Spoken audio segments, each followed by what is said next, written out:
Good morning.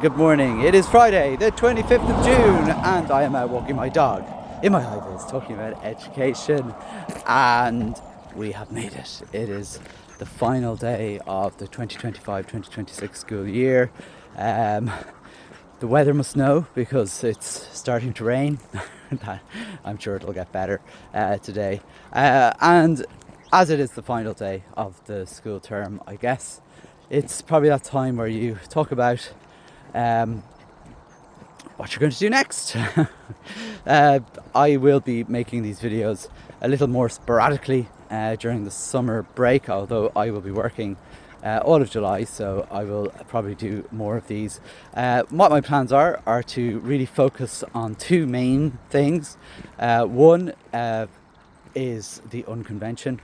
The last couple of weeks, as I'm sure have been the same for you, have been the usual June-itis, utterly busy with school, and really I have been unable to do very much outside of that, even with the distraction of the second thing, which I will be talking about quite a bit for the next bit, which was the primary school survey.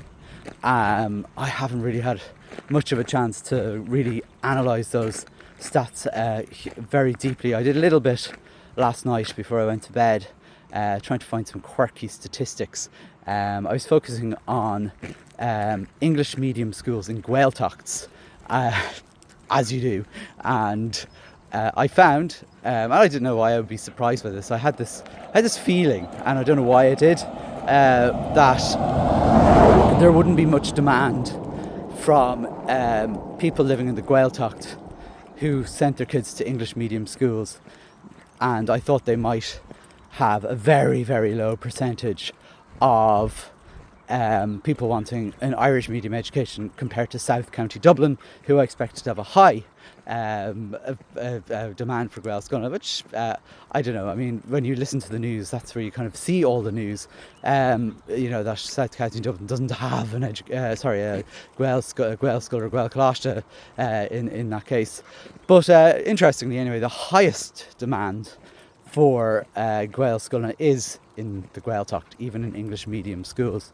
So I suppose that was gratifying in some ways.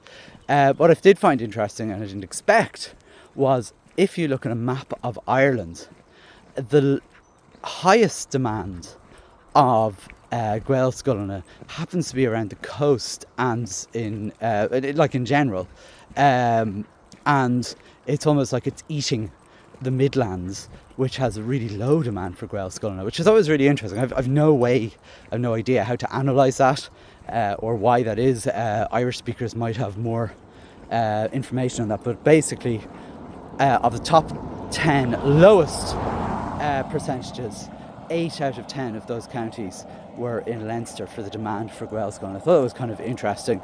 I was looking at some stuff on co-ed and demand there. There was one or two bits and pieces that were kind of interesting, but I'm going to go through a lot of that over the next few weeks, just for the data nerds out there.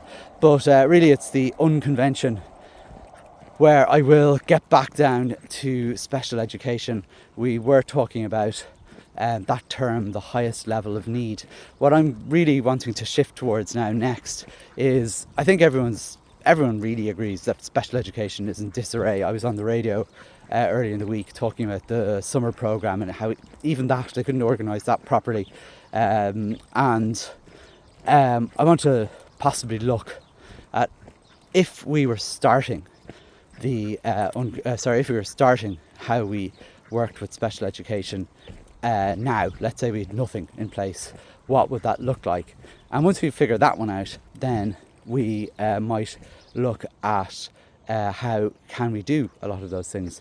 I think we see all the problems, and there's a lot of problems, and maybe we'll identify some of those problems, how to fix them. But I think really the big question I'm sort of looking at is, if we were to have an ideal system for children with additional needs, and how we can keep a system inclusive of their needs, how that would look, what it would look like, and so on. We know we have a couple of models to focus on.